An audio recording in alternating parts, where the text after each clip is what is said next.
He mana hau ka whiti tera, he pāmama e ka moe te pō. Ko whakatau ana he te toa e tā maua whiti raua. Hara mai te tō, kia hau mi e, hui e, taiki e. This week, on The Hui. Bold and brazen, young ram raiders wreak havoc. How old were you when you committed your first crime? 13. We're going to create youth offender military academies. But are tougher penalties really the answer? Rangatahi behind the raids have their say. We are your future. We are your statistics. Plus, with the regionals now complete, we talked Kapa haka with our expert panel. That's everything from kai haka to their kakau.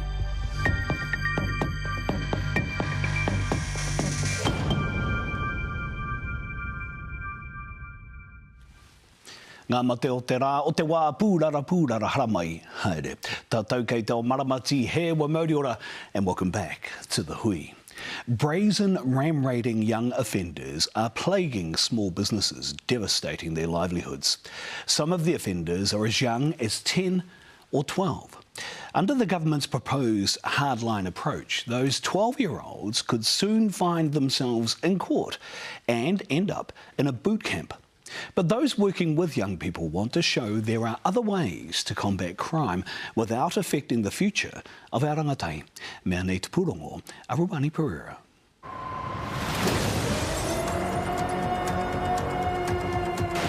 How old were you when you committed your first crime? 13. Turning up the heat on ram raiders.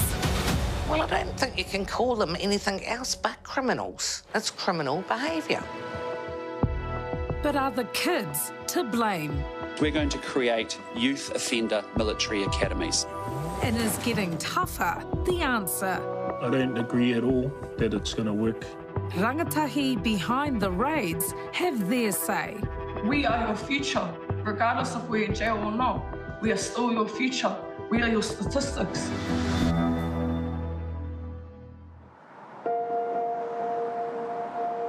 So these bars have gone up now. She looks like Fort Knox, yeah? Oh, it's sad to actually have it seen like that, but it's got to be safe. It's been years since Kiran Mani has felt secure. We feel quite vulnerable out here because we are quite isolated. Lake Rotoma in the Bay of Plenty is where Kiran's service station and shops were targeted by ram raiders in 2021. The roller door and those doors were just completely smashed in. There was stuff tipped all over the counter, all over the floors. Raided twice within weeks and burgled several times. It's cost a lot of money. When we were being robbed, I thought we were being robbed by a dwarf because he was so little. But he went on from here and did an aggravated burglary in Matata that same morning. And the police knew who he was and picked him up that afternoon, and we're not allowed to hold him because of his age. One of the offenders was just 13 years old.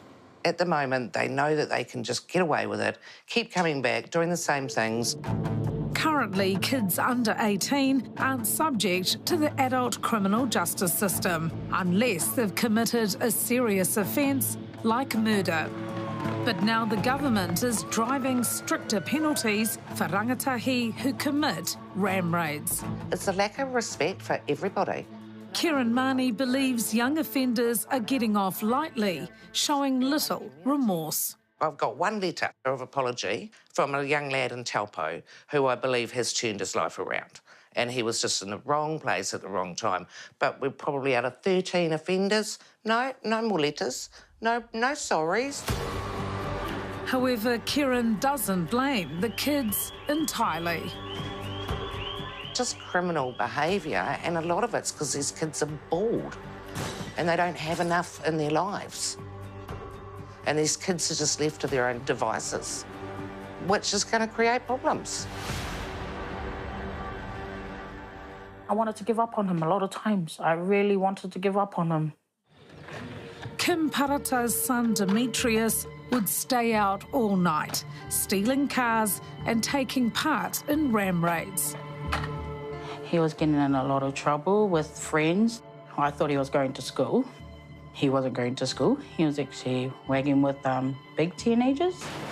They did a vape shop over, but he was a follower.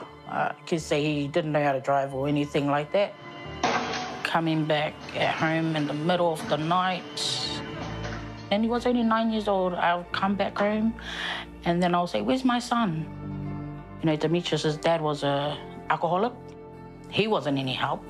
Kim admits that her addiction to meth took over her life. I'm not too sure if the parents don't want to say it, but I'm going to say it. Mine was addiction. Sometimes I'll just ignore him, you know, because I let the drugs get the best of me. It was me. I didn't pay no attention. There was no attention to him. What was it like as a parent to have your 9-year-old boy come home in a police car? It was devastating. I was actually notified to Oranga Tamariki, and that's when they were going to take my son from me, you know. They were going to take him, so I had to back up my ideas. I said to him, "I love you, son. What would you like Mum to do?" And he said to me, "I want you to change." And then I looked at him and Mum's gonna do it. Mum's gonna do it. Now 11, Demetrius goes to school and Kim is clean. I love seeing is him being home, staying home every day, not being with that same crowd he was with before. I do believe that, yes, there's a huge problem in families and they're not getting the right support. Do you think it's important to understand what's driving these behaviours? I think it's super important. These kids, you know, they're just misguided. That's how I feel. But I don't hate them, I just feel sorry for them. After the break, trial by social media. You only see the 30 seconds of us in the store. You don't really know what we've been through. Rangatahi have their say. They're doing it because of the upbringing that they've had. Is prevention the best cure? Brain reading is not new. I'm an example of being able to change.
O ke mai anō e ngai wiki te hui e wete ana i ngā kaupapa nui o te wā.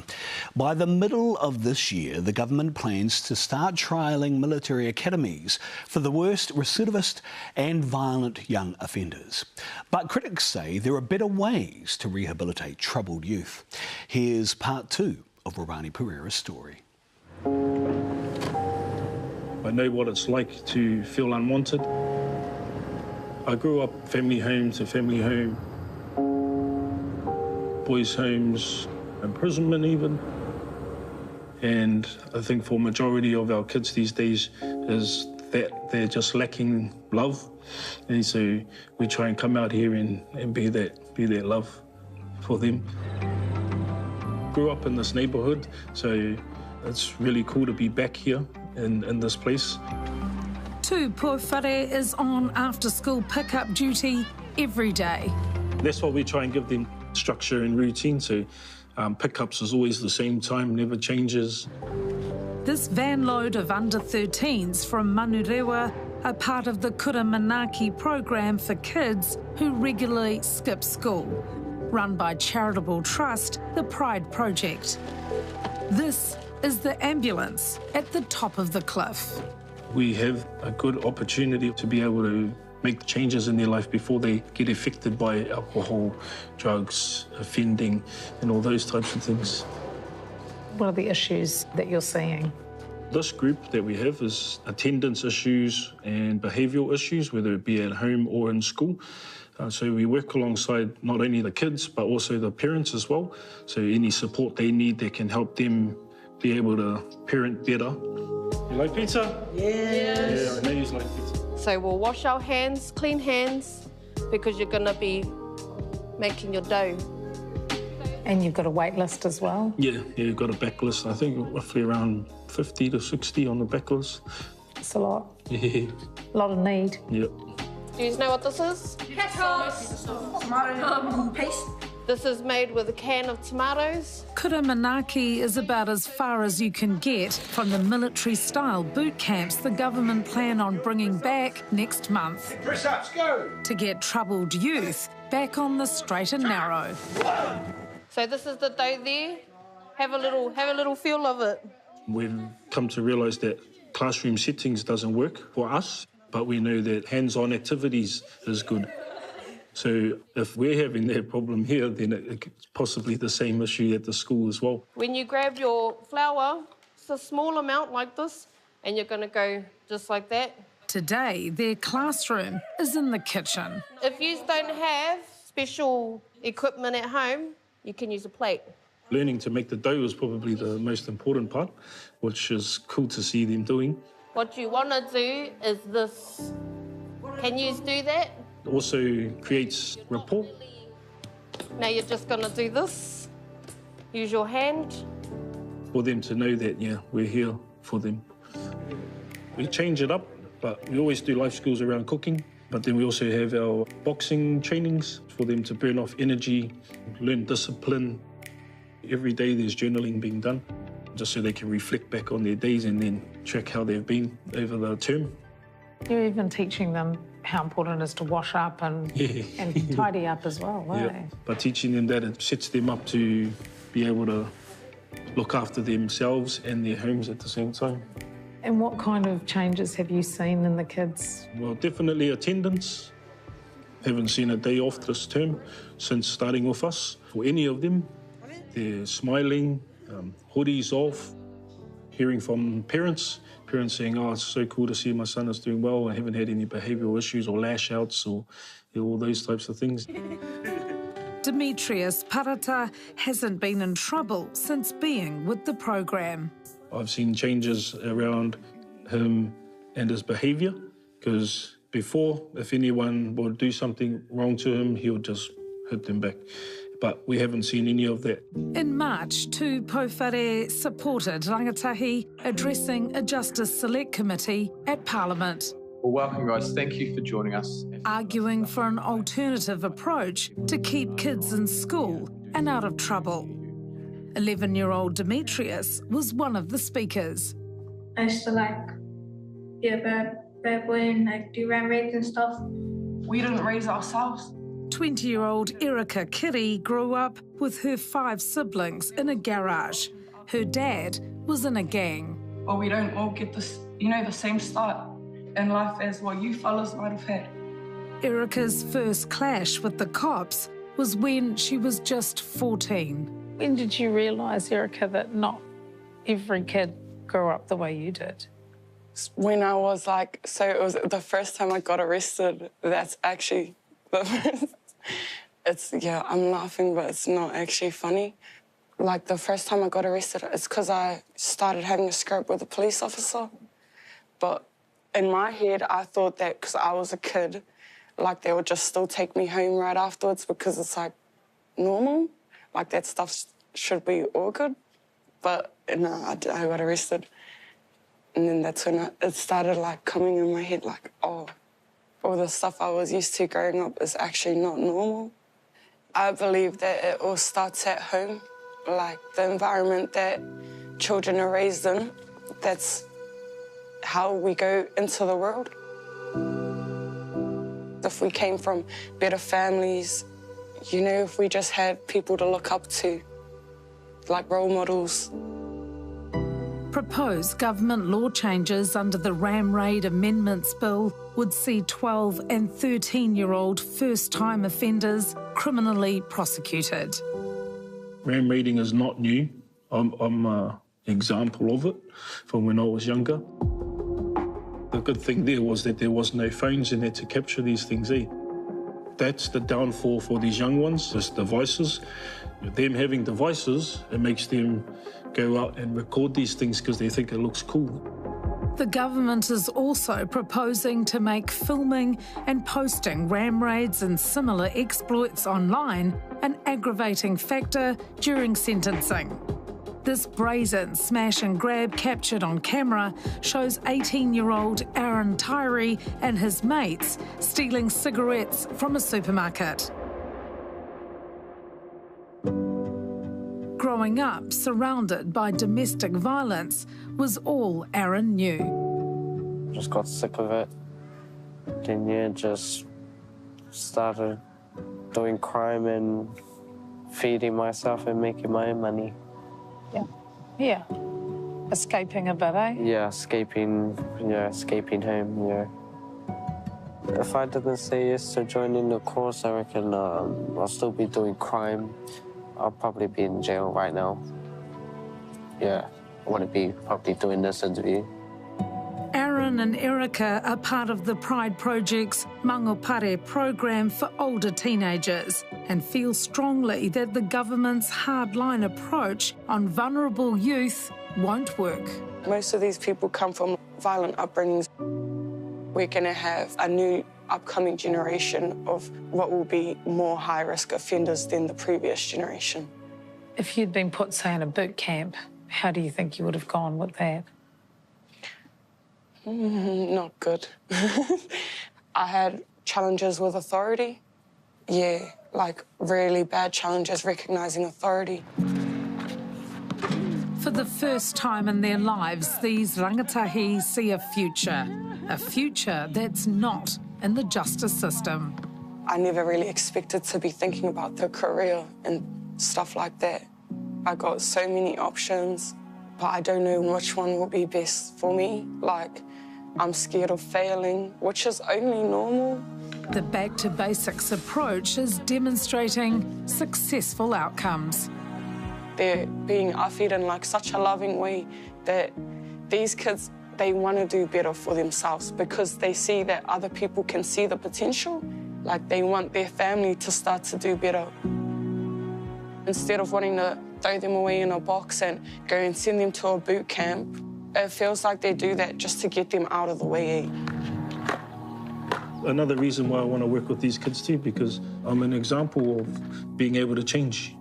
Hey, so if I can do it, anyone can do it.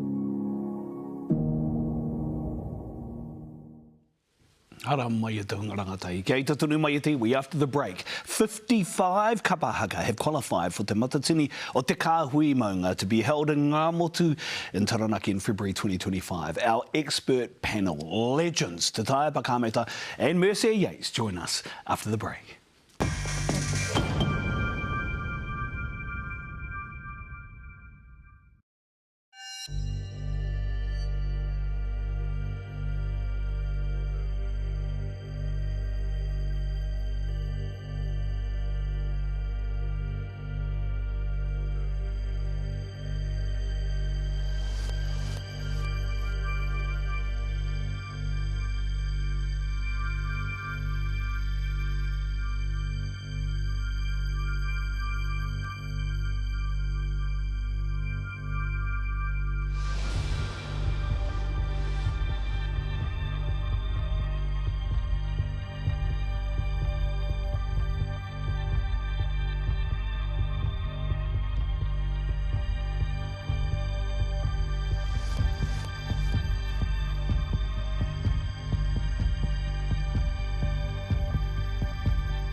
Kia ora mai rā, welcome back. We're talking Kapa haka, and of course there are 55 teams after 12 regionals going to Taranaki for te matatini o te kāhui maunga. Joining me now are Te Tai Pakamata, a tutor and leader of Te Reanga Morehu o Rātana, who won the kāhui maunga regional competition this year, and Mercia Yates, superlative performer for Ngāti Rangi Wiwahi, who may take the stage again at Te Matatini next year. You never know, Mercia. E aku rangatira tēnā kōrua. Welcome. Thank you so much for joining us. Really appreciate you both being available. It's great to be able to speak with you legends. Okay, 55 teams. Wow. It's a lot of teams. That's a lot of teams, all right, definitely. I think it's the biggest Te Matatini that we've had now since its inception. But when we look at the format that Te Matatini has at the moment, well, let's go back Te Matatini Pōneke, 46 teams, spread out 3 days, 15 teams, 1 day with 16 teams. And then you've got Te Matatini Tāmaki Heringa, Waka Heringa Tangata, again 48 teams.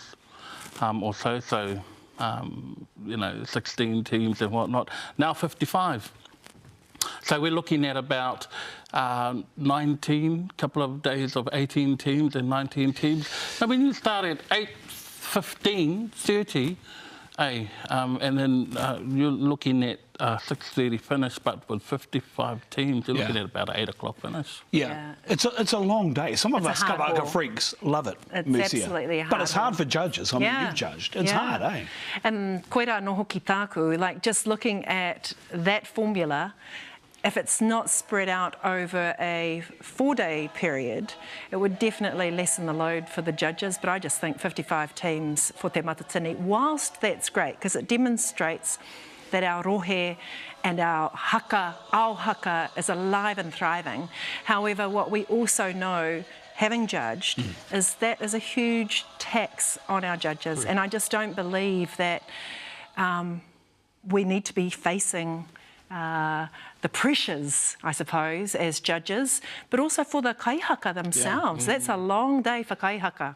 And of course for the hokainga, so we've seen some footage there of some of the regional performances. But for the hokainga, it puts a stress and a strain on the hokainga as well. I mean, you've got to find 55 locations for the Kapa haka to stay at, right? Yeah. There is a little bit of a struggle at the moment with regards to accommodation. But rest assured, Ngā iwi o Taranaki, working alongside Te Kāhui Maunga and Te Matatini, will definitely have 55 accommodation for our teams to host our teams. Our kapa, priority would be our kapa haka, and then of course everybody else. Yeah, great for the Taranaki and wider community economy though, which is awesome. So let's talk about the quality of the performances from the 12 regionals, because as you say, there were lots of teams.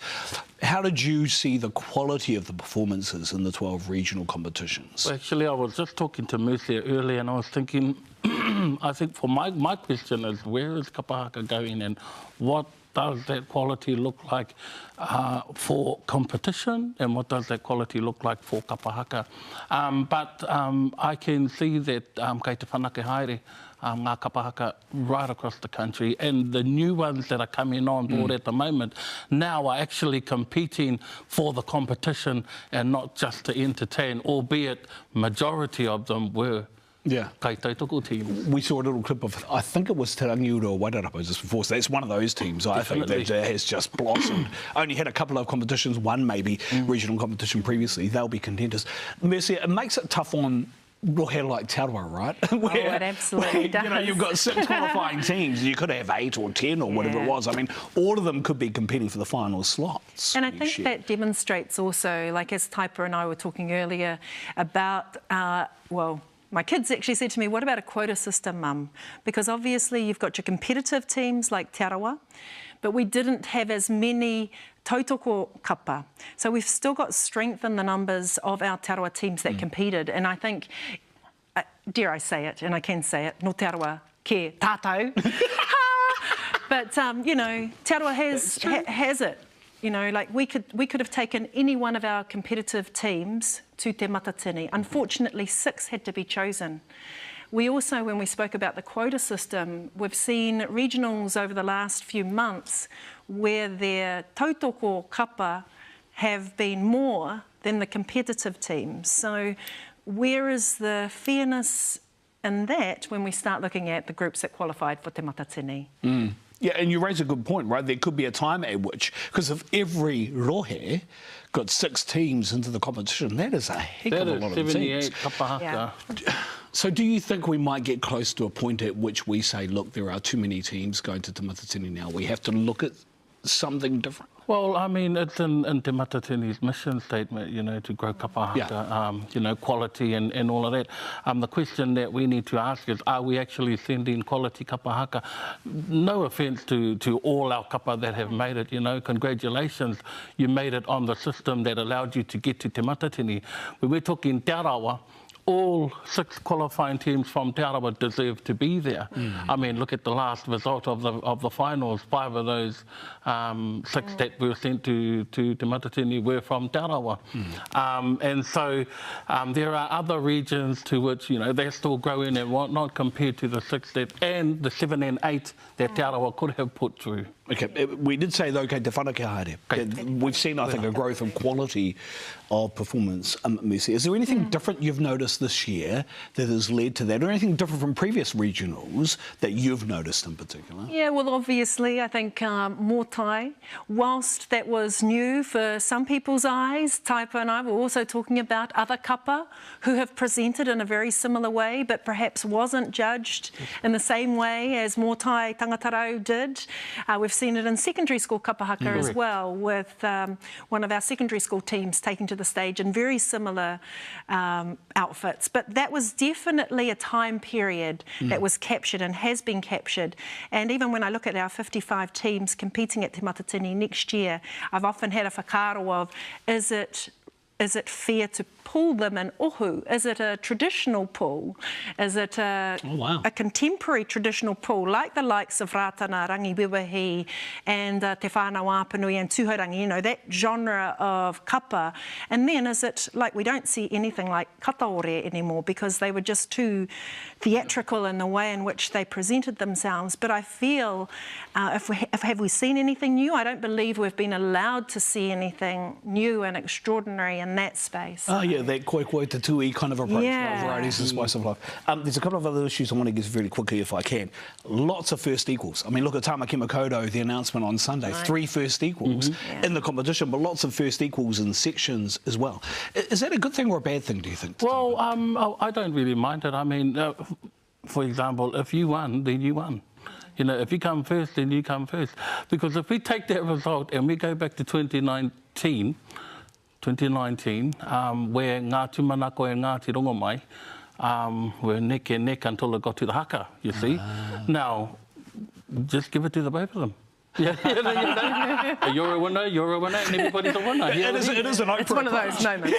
Well, you know, the thing is, everybody works hard to achieve that, and not so much to be robbed, but when you don't get first place with everybody else, then that's telling you, well, I'm going to win the haka through my whakawate and not through the haka itself. You know. Mercy, any other thoughts? Oh no, e tautoko ana, and I just think we haven't seen that kind of, like we see toranga pū in many of our performances, but I haven't seen that yet, so maybe that's coming for Te Matatini. Okay, one final thing. Aside from Te Reanga Morihu and Ngāti Rangiwiwahi, who's going to win? Well, it will definitely be one of the top 10. Well, the thing is, everybody hopes that when they make it, they're going to win Te Matatini. I mean, I'm not going to make no joke about it. Te Reanga Morihu is reaching for the top. However, Tainui hasn't been at the top for a very long time. Te Arawa... been knocking for a little bit. Okay, yep, no, fair enough. But in saying that, Te Ao Haka will win. Correct. Yeah, that was a very, very good ending. And I forgot to note the Te Arawa bias in and amongst the panel tonight, including the host. Ia koe rangatira. Tēnā kōrua. Thank you both. It's always awesome to be able to talk with legends of Kapa haka. Tēnā koe. E mihi ana kia kōrua. It was, of course, the Taipa Kamata and Mercy Yates. That is us e ngai iwi. Kia mau ki te tūranga o Taputupu Atea. Thank you for watching. Home ye, hui ye, tai ye.